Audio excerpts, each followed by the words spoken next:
Okay, so good afternoon, dear members of the press, and thank you for your presence here today. My name is Evangelos C. I'm the spokesperson at the Permanent Mission of Greece to the United Nations.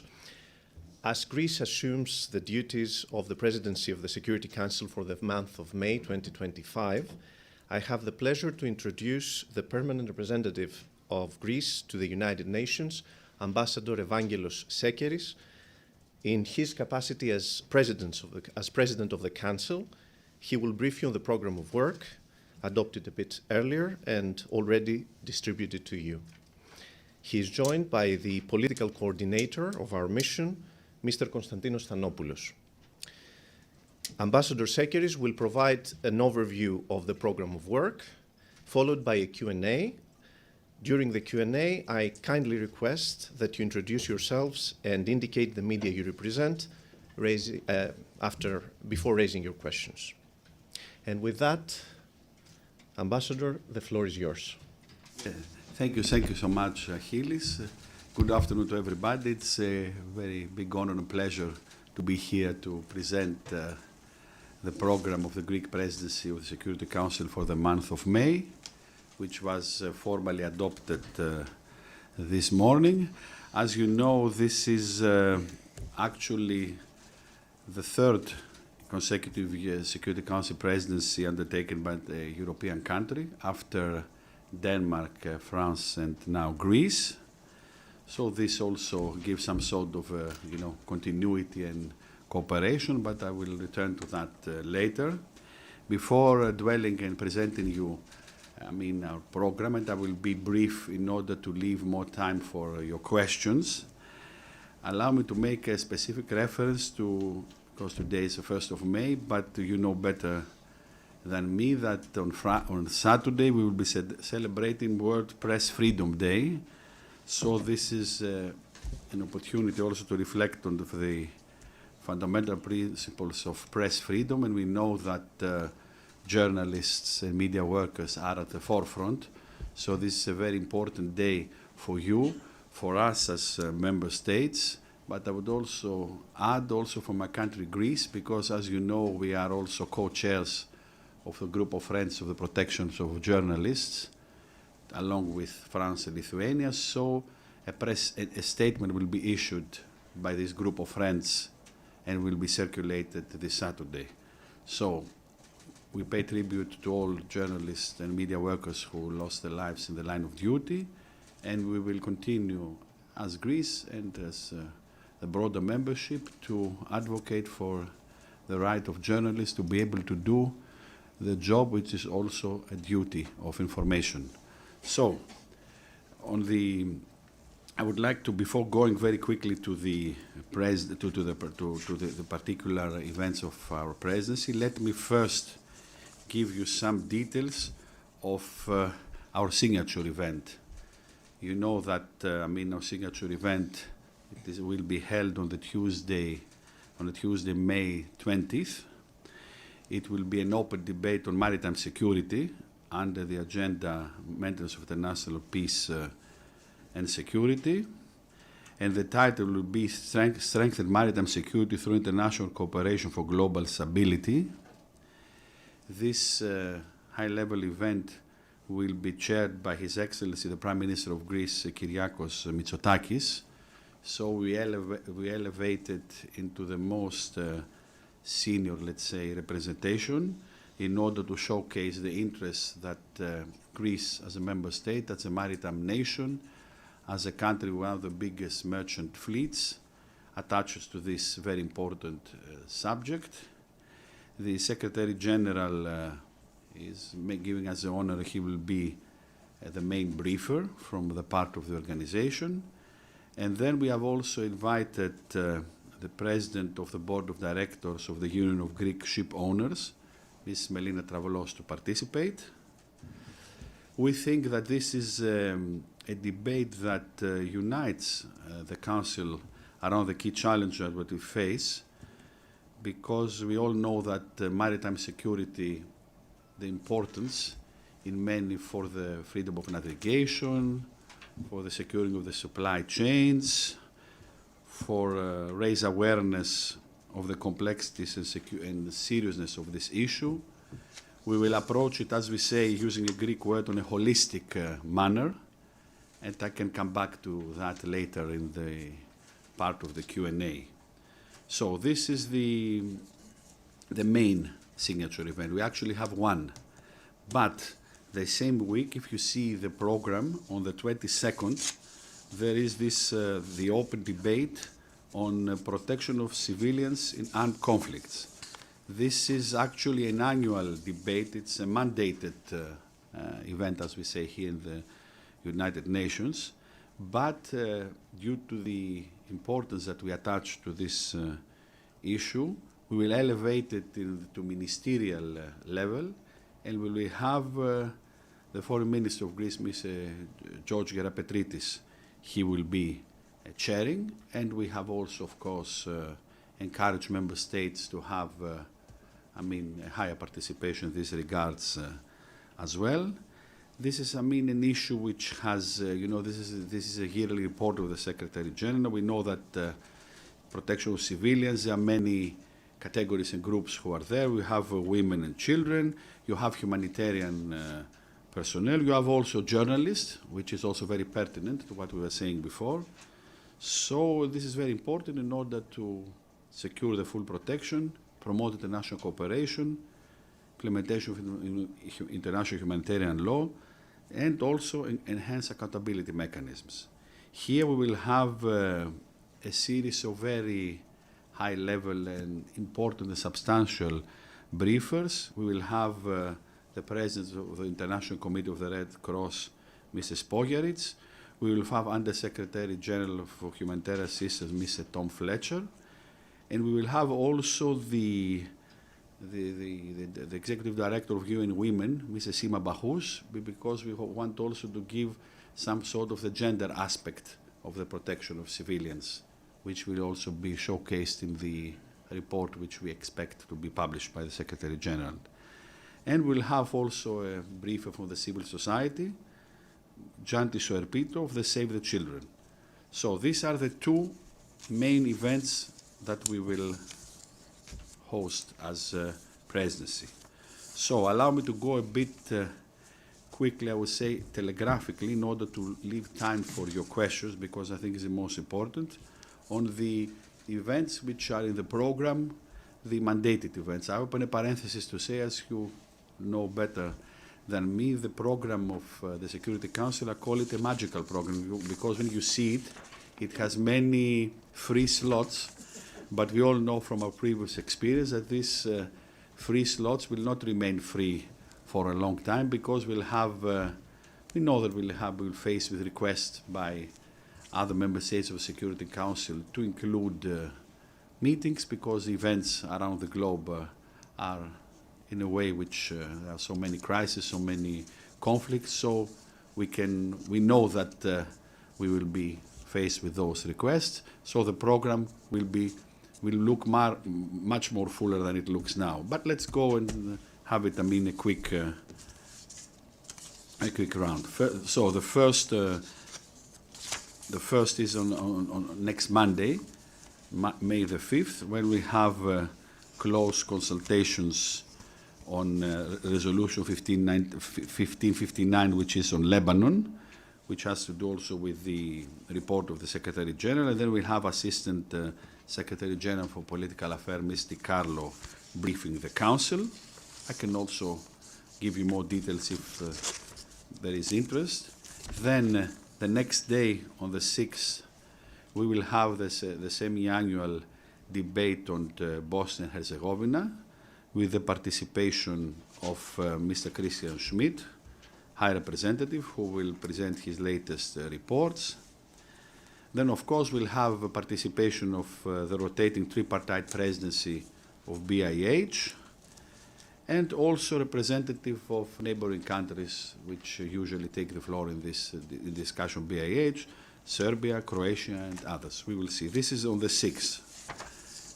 Then, on the 8th of May, which is a Thursday, there will be a very interesting informal interactive dialogue, as this is called, about the in cooperation, this is something innovative, the General Assembly of the Security Council and the Peace Building Commission.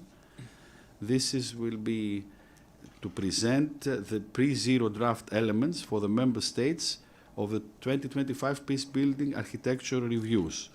This is, an interesting way to open a dialogue between the Security Council and the General Assembly and, of course, the Peace Building Commission. And this is being co-organized with the President of the General Assembly and the two co-facilitators for the Peace Building Architecture Review, which is actually Egypt and Slovenia, which is also a member of the Security Council. This, of course, takes the form of an informal interactive dialogue. It's not being held in the chambers, but it's part of the Security Council program. Then, if we go a bit further, on the 13th, on the Tuesday, this is again an informal interactive dialogue on Operation Irini, which it has to do with Libya. It's also a very important file for the Security Council. Then the next day, we'll have the monthly briefing and consultations in Yemen with Special Envoy Mr. Grunberg and OCHA will brief. There I would like to say that because Greece as a member state, it's also part of the signatories of the shared commitments on the Women, Peace and Security agenda. So each signatory always devotes in his monthly program a thematic country debate, and it gives to this debate this WPS angle. And we are planning to do this on the debate on the briefing on Yemen. So maybe there will be also a stake-in of the Security Council before the meeting. Then the next day, on the 15th, we will have the semi-annual briefing on Libya of the prosecutor of the International Criminal Court, Mr. Karim Khan, who is expected to come and brief the Council on Libya vis-à-vis the ICC. This is something which is also planned, and it comes in our presidency. It's a mandated event as well. Then, on the 20th, we said about the maritime security. Then, on the 21st, we will have the monthly open briefing on Syria, followed with close consultation. And we'll have, of course, the Special Envoy, Mr. Peterson, and most probably U.S. Chief of Humanitarian Affairs, Tom Fletcher. So this is also a very important file, and we are following closely. Then on the 22nd, as we said, we have the protection of civilians and armed conflict. Then the next scheduled meeting is 26 is a public holiday, and unless something spectacular happens, we are willing to abide by it. Then on the Tuesday, on the 27th, there is actually the election of the new judge in the International Court of Justice to replace the vacant post by the previous judge, who is now the Prime Minister of Lebanon. It has a certain procedure. It's been held simultaneously in the Security Council and in the General Assembly. So this is also happening. It's one candidate for one seat, so substantially it will move smoothly. We don't foresee any problems there. Then the next day, on the 28th, it is a monthly open briefing, which is programmed on the 28th. On the situation in the Middle East, including the Palestinian issue, where Ms. Sigrid Kaag, Special Coordinator for the Middle East process ad interim, and OCHA will brief the Council. There, as it is always the case, the discussion will be focused on the humanitarian situation in the occupied Palestinian territories, including Gaza and the West Bank, and the implementation of the resolutions to 2734. Pertaining to the three phases of the hostage release, a ceasefire agreement mediated by USA, Egypt. 2735. 2735, yes. In 2024, yes. Of course, in order to anticipate your question, that of course this doesn't mean that the first discussion of the Middle East will wait till the 28th of May, of course. This is which is, the planned ones. Of course, we know that far more earlier we will get requests from member states, as it is happening, in the previous month, because it's an issue which is boiling, as we say. It's very pertinent. So we expect to have, sessions of the Middle East far more earlier. But that one is the one who is mandated. And then on the 29th of May, they will have, two adoptions, South Sudan sanctions and Operation Irene renewal, if this is the case, and also a meeting on close consultation of the 1718 committee, which is on the sanctions on DPRK. So, and on the 30th, it's the last day of the presidency, and there are no meetings foreseen, just, a wrap-up session. So this is, very telegraphically and very, the succinct presentation of our program. And I think that I will stop here. If I've missed something, please, maybe in the Q&A session. But I think this is, how we are going to, to hold the presidency. Again, we expect to have other meetings, because there are situations which certainly will require for the Council to convene. And as a presidency, we are ready to do our duty, what is, part of our presidency's duty, to be able to facilitate. We will, of course, discuss with all other Council members. We are following a principal policy, which means we hear all views around the table, and no surprises policy, because we understood from our first 4 months in the Council that it's better to consult in advance instead of facing other Council members with situations which might cause surprise, stir up a bit passions. It's better to prepare as much as possible. Of course, emergencies will happen, but we hope that we will be able to, to contemplate them and to react with them in the best possible way. So I will stop here, and please, I'm free to. Thank you, Ambassador. We will start the Q&A session with the first question from the President of UN Correspondents Association. Valeria, you have the mic. Thank you so much, and thank you, Ambassador, for the briefing. On behalf of the United Nations Correspondent Association, we wish you the best of luck for the month ahead. It's Valeria Robeco from ANSA Newswire. My question is on the monthly program and the possible other meetings during the month. Did you receive already any requests to have a meeting or consultation about the situation in South Asia from one of the party involved? Thank you so much.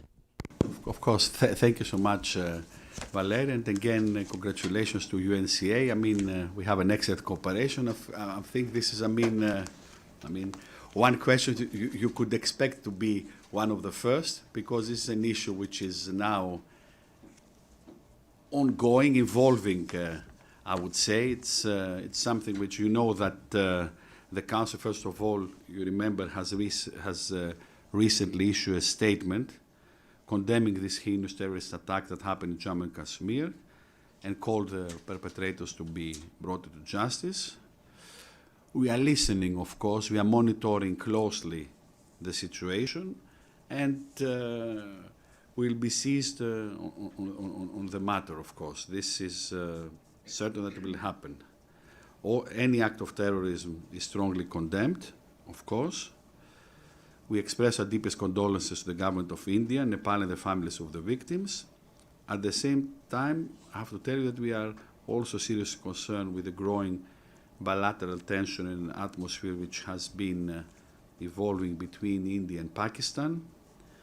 And we are also joining others who are calling for de-escalation and dialogue so that the situation does not spiral out of control. We know that bigger member states are already in contact with both sides, of course. On the other hand, it's, I'm not in a position to, to reply directly to your question, but with a plain logic, this is something which might probably happen. I mean, if the situation is not de-escalating, I mean, calling for extraordinary meeting of the Security Council is something which can come as a consequence, because it's actually the main business of Security Council. Plus that you have also Pakistan, which is one of the members, non-permanent members elected together with Greece, so they are there. So, as I said before, as a presidency, if such a request come, we will, process it. And but we hope really that the situation will de-escalate, because it's, I mean, it's two very big member states, and it's a lot of stake. And let's hope that those efforts for de-escalation will be helpful. But we are prepared, of course. We now move to a couple of questions from national correspondents. Georgia. Thank you, Ambassador. Let me begin by wishing you good luck and all the best in your presidency. I have two questions. The first one on behalf of Athens News Agency. How does Greece view the role of UNCLOS in addressing current maritime security threats, particularly in regions where disagreements arise, like the Eastern Mediterranean or the Red Sea? And do you believe that the Security Council should adopt a more robust and systematic approach to maritime security, perhaps through a resolution this month? Thank you.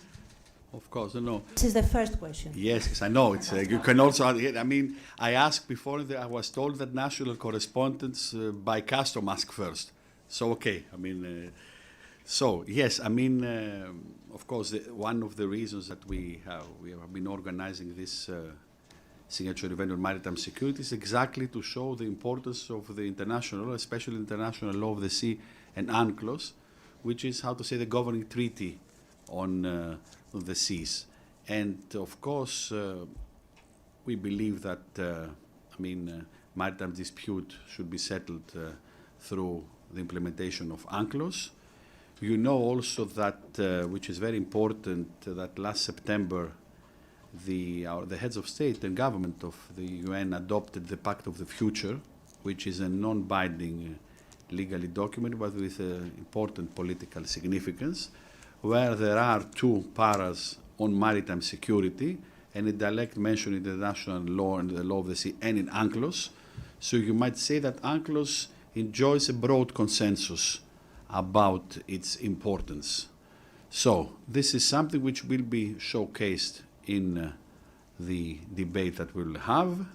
You mentioned the Red Sea. In the Red Sea there is also a resolution 2768 of 2025, which actually Greece is co-pen holder together with the United States, where in this resolution the importance of maritime security and the protection of global supply chains and economic developments are underscored based on international law of the sea and UNCLOS. So this is something which we will present. I think we will collect the views. I think there is a growing consensus on the importance of UNCLOS, and actually that all maritime dispute should be settled according to this very important treaty. And this is something I think which will come up in the debate, and we would like to, to showcase. Yes. And my second question, yes, on behalf of Cyprus News Agency, with the new momentum around UN-led efforts to resume talks on Cyprus issue, what is Greece's position on the parameters of a viable settlement? And how optimistic is Greece about the resumption of meaningful negotiations? Thank you. Of course. No, thank you so much. First, of course, although that, as you know, on May there are no scheduled meetings on Cyprus, the Security Council, because this will happen by usual practice in July. However, it's very important, as you also alluded to your question, that the Security Council continues to be seized on the Cyprus issue. We had the recent renewal of UNFICYP's mandate last January with a very robust text which was agreed unanimously by the Council, and this is very important to have a unanimous agreement on this very important issue. As a country, we would like to reiterate our gratitude to the Secretary General, first for his long-standing commitment to the Cyprus issue and the search for a peaceful settlement based on a bicommunal, bizonal federation with political equality, as set out in the relevant Security Council resolution, but also for the initiative he took to have this very important meeting in Geneva, and which produced, I would say, a lot of optimism, and we will see how it will go on. So I think we are very supportive nationally, but we are also very thankful, as I said, to all fellow council members for showing the support to this very important issue, not only for Greece and Cyprus, but I think generally for the Security Council. Thank you. The floor to one more national correspondent. One, okay. Who knows? And then It's not only okay, but Thank you, Ambassador. Thanasis Tsitsas with Antenna TV. You made reference at your introduction to the European Spring. How do you evaluate the European cooperation? What impact can this bring to the overall work of the Security Council? Thank you. no, thank you so much for the question. We were somehow joking with my French and Danish colleagues for the European Spring, but now I think May spring is almost there, so it's literally a spring.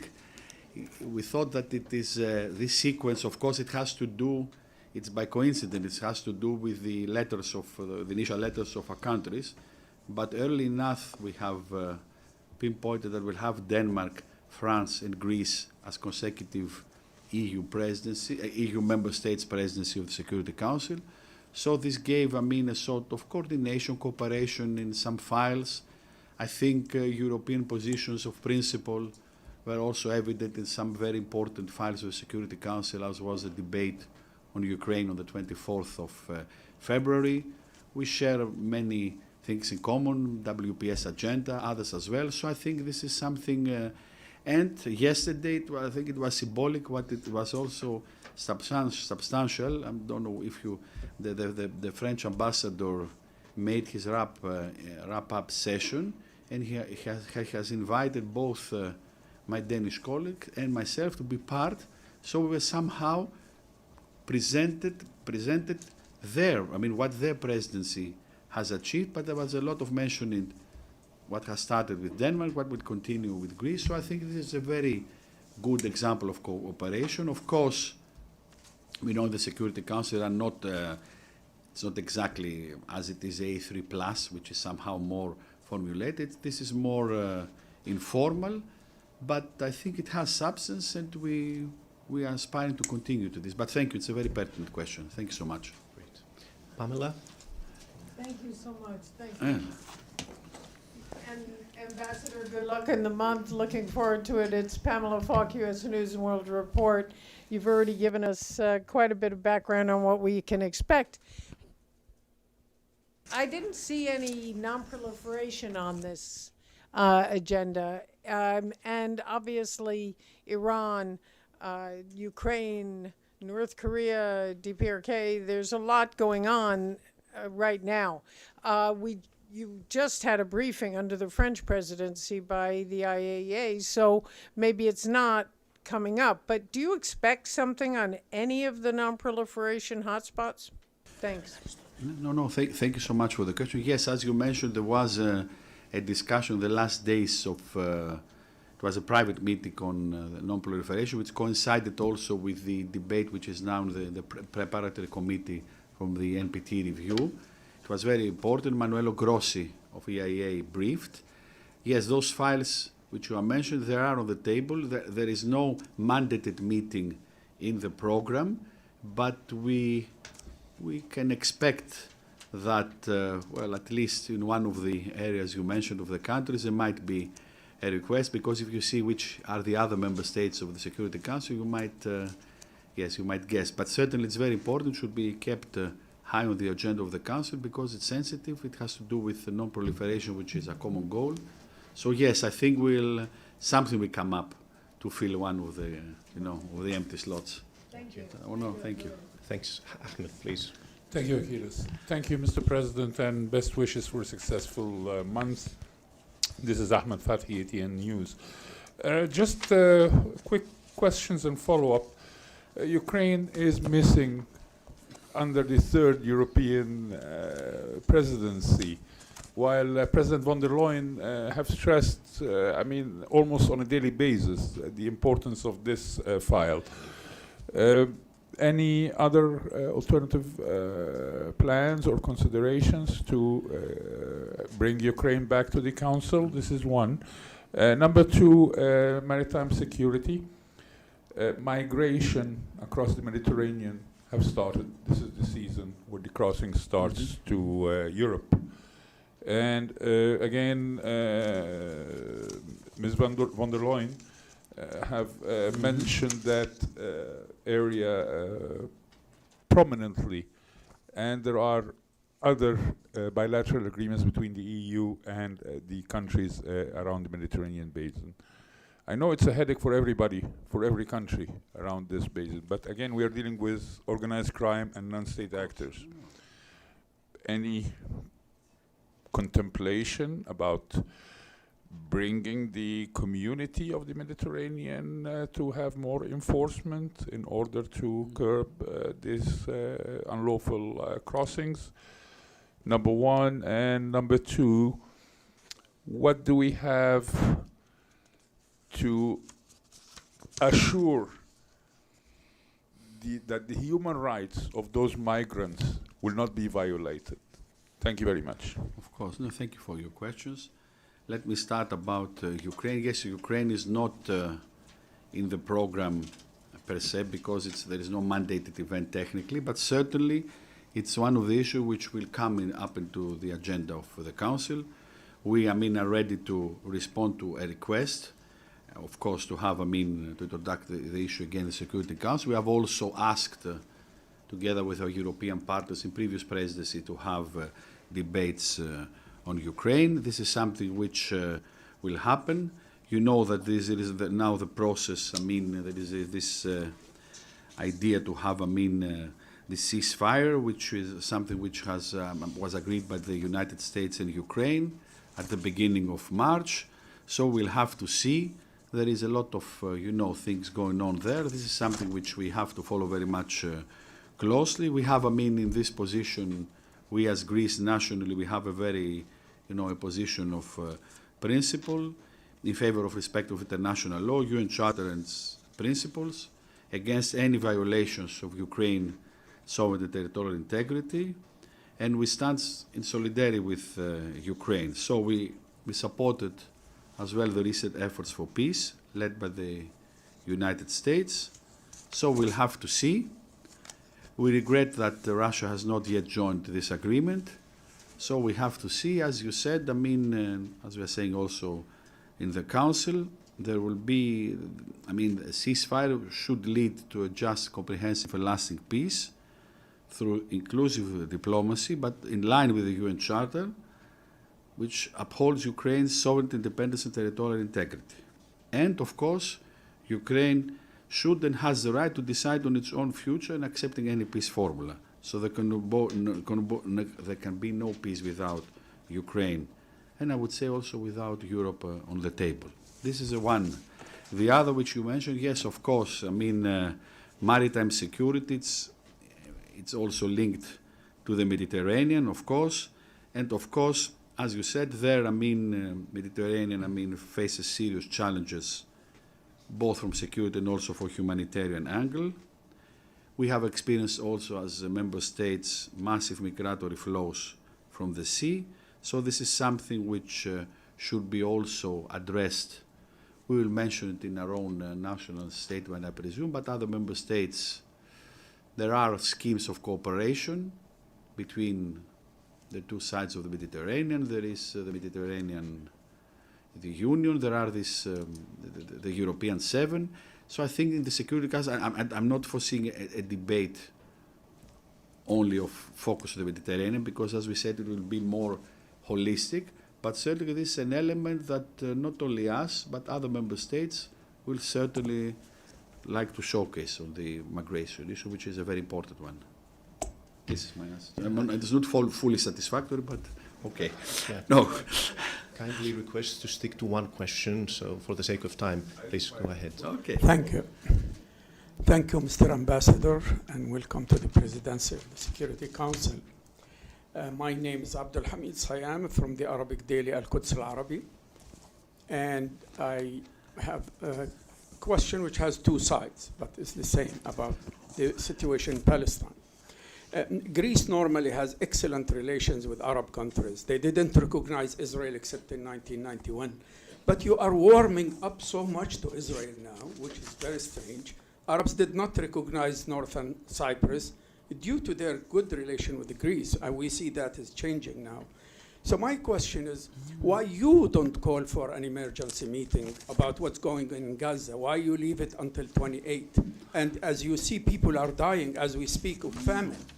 And the second, in relation to the conference in June, called by France and Saudi Arabia, upon the request of the G8, would your country abide by the outcome, that is, to end any relation with occupation and to call for the end of settlement activities and recognize Palestine as a full member of the UN? Thank you very much.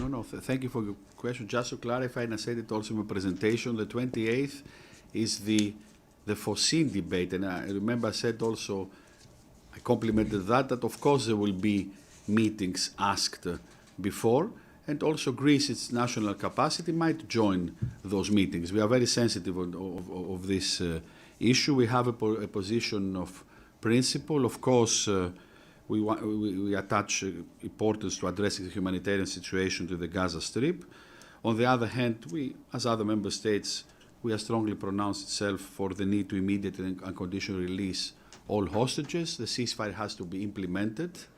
I would say that the traditional relationship you alluded to with my country, with the Arab world, are there, and we are, interlocutors with major Arab member states of the Middle East. Prime Minister and Minister of Foreign Affairs has visited the region. Lebanon, one of the first after the election of the new Prime Minister. Syria, after the change, one of the first European countries.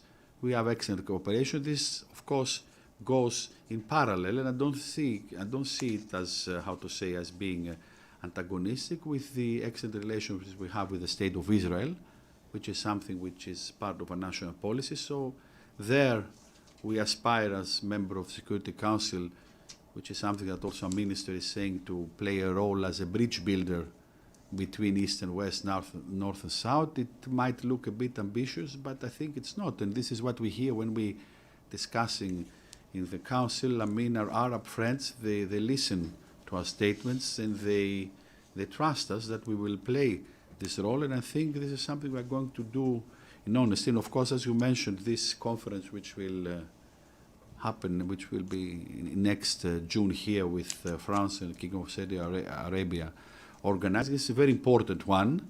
And there is also the Arab plan on the reconstruction of Gaza. A meeting in Cairo is about to be held. So we're working very closely also here in the UN together with our European partners. We are in constant contact with the Arab group of ambassadors and the JCC, because we want this conference to be a success, to have some tangible results, and to see this situation being changed to the better, and to have, in the end, this two-state solution, which we all believe in that. And this is, the peace process should be somehow reinvigorated. I think this conference is a very good occasion, and the co-organizing, I think, are a guarantee that it will be successful, and we hope that we'll have also, higher representation into this conference. The co-organizers are aspiring to a higher political representation. So I think it's very important. But certainly there will be meetings on the Middle East far beyond the 28th of May. Thank you. Thank you. Please go ahead. Thank you so much. Thank you, Mr. Ambassador. My name is Susan Tehrani from WION in India. My question is regarding, first of all, our foreign ministers spoke to the Greek foreign minister, and your country condemned terrorism in all forms and expressed condolences. You briefly talked about there may be some discussion at the Security Council during your presidency, and I was wondering if you had any thoughts about Pakistan as a non-member using its leverage on April 27th to take out the name of the resistance front that attacked Pahalgam in Jammu and Kashmir. In your opinion, do you think and believe that moves like this undermine global efforts to hold specific terror groups accountable? Thank you. Yes. No, thank you for your question. Of course, as you know, when you have, a press statement of whichever test which is adopted by consensus unanimity, then of course you cannot comment on the various stages of the negotiation because it's an internal document. For me, the important thing is that this press statement was issued because, as you said, having in the Security Council one member state which is part of this conflict, of course, then you could expect another outcome. But I think that the statement was there. This is very important. On the other hand, yes, we are also concerned on a national basis. The foreign minister spoke with the foreign minister of India. We are also in constant contact with Pakistan. I think that there are calls for de-escalation. Of course, on the other hand, it's a difficult subject, but we are very receptive to any request. And if a meeting of the Security Council will take place in any form, we will steer the debate as president, in a way to being faithful to our mandate. But we really hope that maybe a de-escalation would be possible. Thank you. Sherwin? Ambassador Sherwin Bryce, Free South African Broadcasting. Of course. Achilles gave us your full name at the beginning of this briefing, which includes Evangelos. Yes. Which my research teaches me means good news. Or angel of the good bringer news. Of good news, or yes. The messenger who brings good news, or as you say, angel of good news. So given the program you've just laid out for the month of May, where might the good news come from, or is your first name in total conflict with your current role as president of the council? It's an excellent question. Yes, we, being the messenger of good news by definition, I will have to sound optimistic because otherwise I will contradict my own being. So I think yes. Because we have discussed it also on other meetings, there are not many reasons to be optimistic. This is true on the one hand with all those crises around the world. We mentioned Middle East, Gaza, Ukraine, there are others, Sudan, Haiti, Central Africa, South Sudan. It's difficult to be optimistic, but I think that having the Security Council as a body, as a main organ, when you have these debates, you have this discussion, this gives the opportunity to present views and maybe to diffuse somehow tensions. Even sometimes the holding of a Security Council meeting might be an opportunity to diffuse the tension. I don't want to mention an example, but you can understand what I mean. We have tension, we have a situation which is escalating. If the Security Council does not do anything, then we can lead up to flare up. If you have a Security Council meeting, then maybe you can have views expressed, and this will be helpful. I know it's not a sufficient answer, but I think this is, the added value of the Security Council, despite being polarized and not being able to agree on many things. But there are other things which, and this, I think the protection of civilians is a very important debate. Of course, you might argue a debate will help to protect more efficiently the civilian population. No, but it can give some sort of prominence. Sometimes public opinion does not know exactly what is happening. You can also somehow expose situations where, and also it's very important, allow me to say it for the third time, because we are very much attached also nationally to that, we like to give an angle in the protection of journalists and media workers, which we think fall also under the broader protection of civilian, agenda. Because it's something very important, not only for the World Press Freedom Day, but also for your work and for your colleagues who are on the ground, and some of them, unfortunately, sometimes pay the ultimate price in order to, to get the public opinion informed, because only informed public opinion can make good decisions and not be deceived by bad ones. It's not a sufficient answer, but at least it goes with my name, with my first name. Thank you. Please go ahead. Thank you, Ambassador, for your briefing, and good luck for your presidency. My name is Yu from Kyoto News, Japanese news agency. Of course. I have a follow-up question about maritime security. Yes, please. So especially, so are you planning to focus on Panama Canal and the Suez Canal? I'm not sure it's security or business or whatever. So could you give me a comment about those issues from your national capacity? Panama and the Suez Canal. I mean, does it make sense what I say? Yeah, of course, absolutely. No, I mean, I will answer diplomatically. There are two major sea routes there. I mean, Panama Canal and the Suez. The Suez is being affected now with the situation in the Red Sea, where we had the attacks on many vessels who are using this very major, sea trade route heading to Suez by the Houthis. So when you have attacks and then ship owners, choose to divert the shipping routes, then it raises the costs immensely, because if you're not crossing the Suez, you want to go to Europe, you have to go around Africa, which is far more expensive. So there, maritime security, plays an important role. This is something which we will think it will be elevated in our debate. In the Panama Canal, I would not say that it's linked to maritime security directly, because the Panama Canal is working. The other part of your implied question, I'm certainly not the right one to answer. Maybe you will wait till August, when the country which holds the presidency there. But there is no maritime security issue. Ships are going in Suez. There is. It's connected with the Red Sea. Thank you. Yoshita. Thank you. Thank you, Ambassador, and good luck for the presidency. Yoshita Singh with Press Trust of India. You mentioned that the Indian External Affairs Minister spoke with the Greek Foreign Minister and welcomed Greece's firm opposition to cross-border terrorism. India has been a victim of cross-border terrorism from Pakistan for decades, and even in the Pahalgam Jammu Kashmir attack, highlighted the linkages of cross-border terrorism.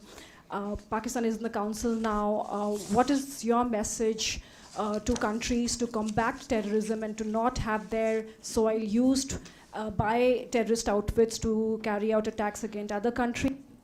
How do you see cooperation with India, both bilaterally and multilaterally, on dealing with this issue? Thank you. Yes, thank you for your question. Of course, it's an issue which is very pertinent. As I said before, as a position of principle, we strongly condemn any act of terrorism.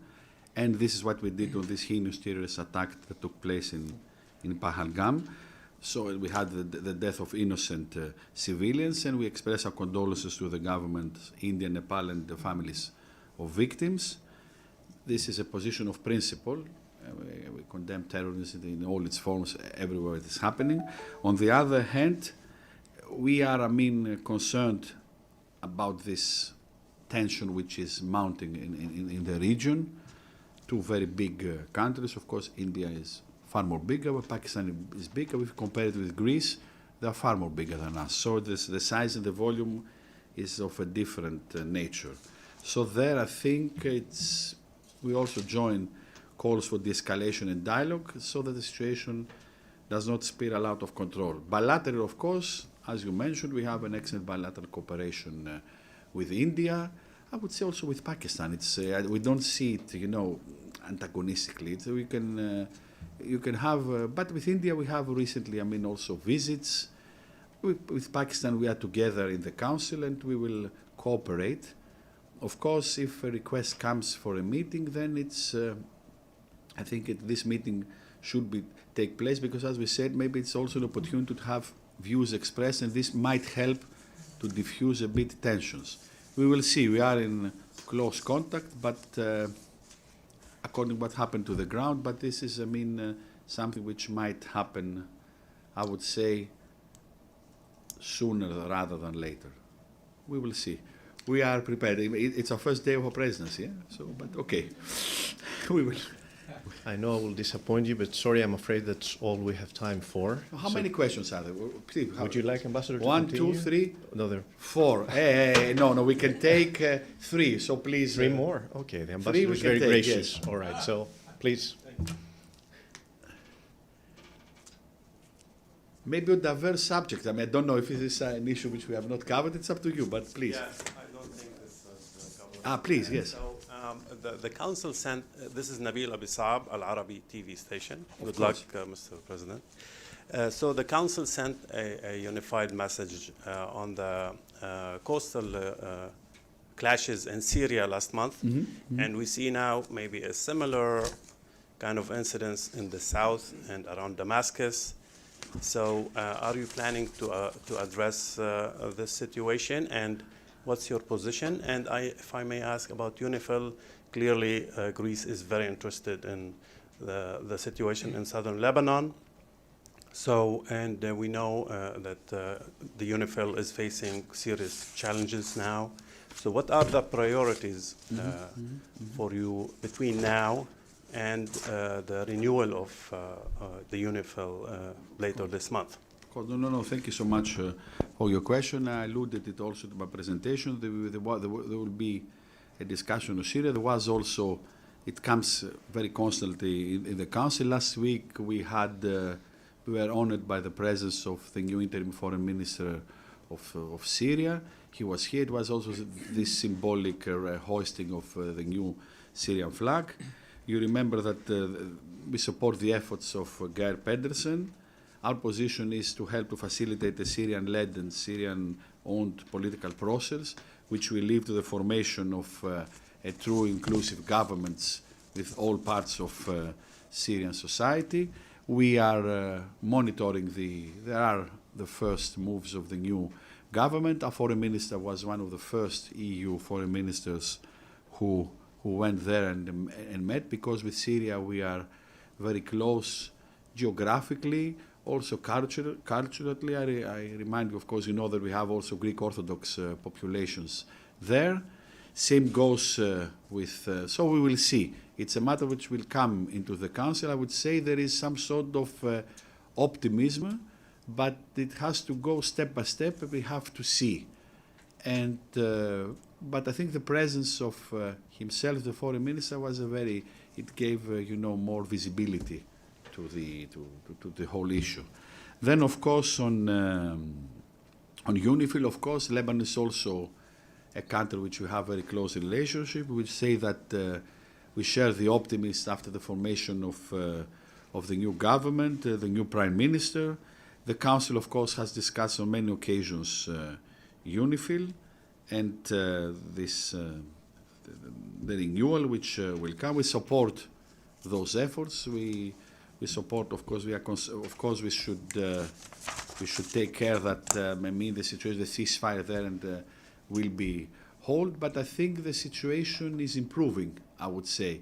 So there we can be a bit more optimistic. I mean, this cessation of hostilities between Israel and Lebanon from last November, I think it's holding. There are, of course, some violations, but I think UN on the ground and UNIFIL is making an excellent job. And as you know, Greece also participates in UNIFIL with one naval unit, one frigate, and we are present. And of course, it's a country which we have also close cultural ties, Greek Orthodox population. It's very close to us. Thank you. Please. Other two. Yes. Thank you. Evelyn Leopold, Dag Hammarskjöld Fund for Journalists. Yeah, I can just about see you because I'm a little shorter than a lot of the Greek envoys here today. I want to thank you for mentioning press freedoms, because they seem to be challenged these days in my country here.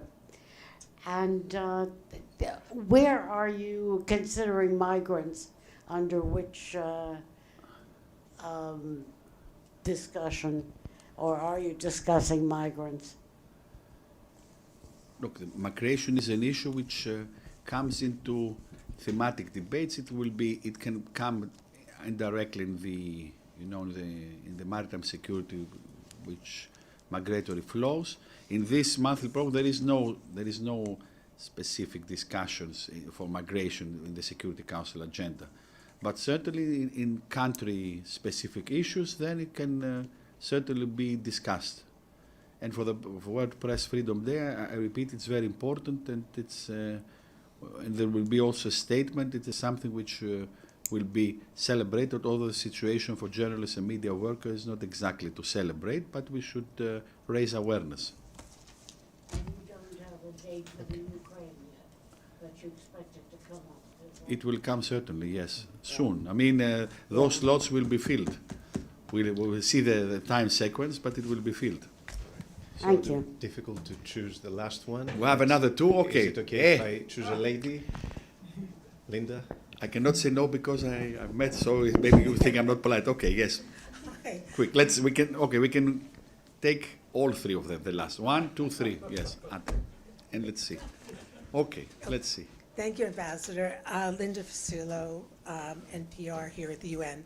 I have a quick question about, we know there's been an impasse in terms of appointing countries within the Council to head up subsidiary bodies, whether it be sanctions committees or working groups on children and armed conflict. I was wondering if you're hopeful that all that's going to be resolved anytime soon? Yes, no, thank you for the question. I will answer it very briefly. Yes, this is a situation which is unique. Normally the subsidiary bodies are allocated before the start of the tenure of the new Security Council members. This time it has dragged on too far. Yesterday it was the last day of the French presidency. No solution has been found.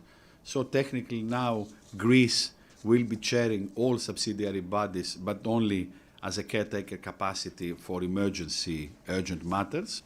There is a proposal of the elected members, and now there is some sort of consultations with the permanent members, and we all hope that this issue will be resolved very soon, because then if it drags on and it's not resolved, I remind you that on the beginning of June we will have the elections of the new elected members, so then it will become even more complicated. We have discussed this. We are reasonably optimistic. The elected members have presented a compromise proposal, which is a good one, but it has to be discussed with the permanent members, and we will see. We hope. We really will be helpful, because this will unleash a lot of potential of the subsidiary bodies, and the work is really being stalled. We are now on May. We hope. Thank you. Thank you, Ambassador. Yvonne Murray, RTE News, Ireland's national broadcaster. My question is, at the moment, you assume this presidency at a time of rising global tensions, particularly between superpowers like the United States and China. You're one of the European countries that has grown closest to China in recent years. The US has expressed some concerns, particularly about the Chinese state ownership of Piraeus Port. Can you navigate this relationship successfully, or are you going to get caught in the middle? Well, as seafarers, we are, used to navigating through troubled waters. I think we can do it. But the relationship with China are excellent. Bilaterally, here in the Security Council, of course, this acquisition of the port of Piraeus was a very big investment. And indirectly, I can tell you that critical infrastructure has been kept under the auspices of Greece. So this does not create any problem.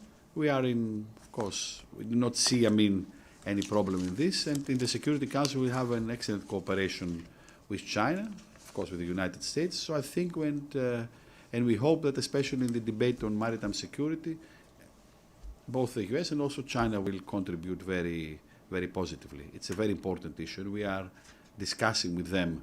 And before, preparing all this open debate, we were in constant consultations informally with all major stakeholders, because as I said at the beginning, we're not falling in surprise. We do not want to surprise anybody.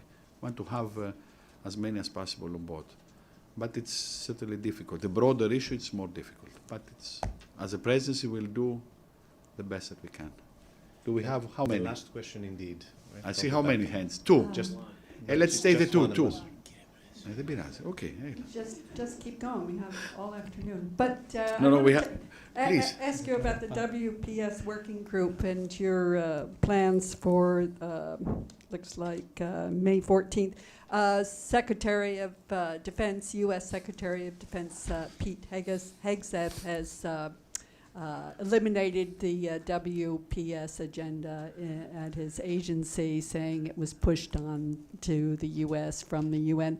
So how will you defend WPS in your agenda on May 14th? And will the U.S. be involved? Thanks. No, thank you so much. Yes, as I said in my initial presentation, we are all one of the shareholders on the WPS agenda. There are a lot of current Security Council members. This is an agenda worth, promoting. Of course, while doing this, you have to take into account all opinions which are being expressed, especially from major stakeholders. This is something which we are not naive. This is something which we will take into account. But I think this is something where there is consensus among most of the Security Council members, and those who are or feel that they can be part of the common shareholders of this agenda, they will do. So so I think the debate on the 14th will, of course, promote this.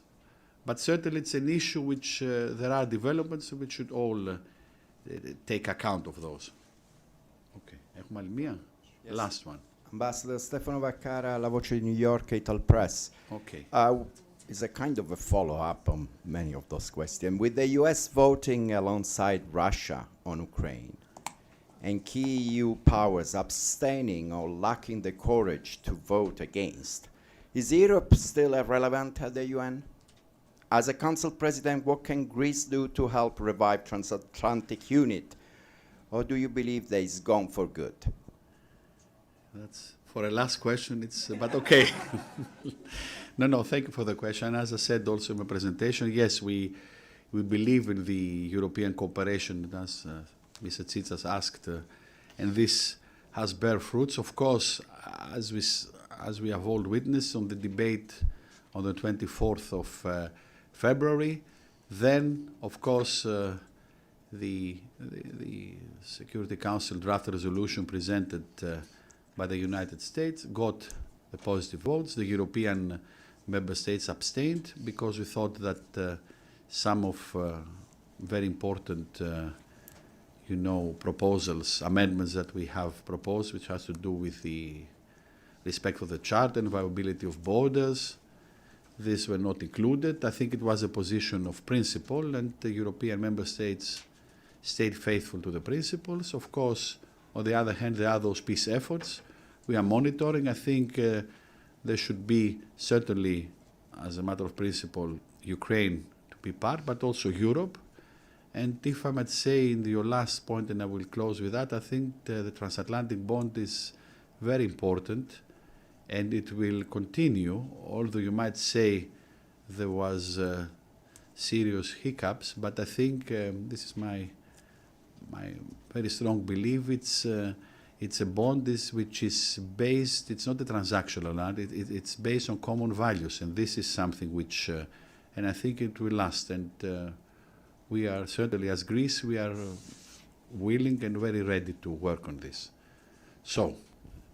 Just a quick follow-up. You are like your name said, you're optimistic, right? You bring the good news. I try.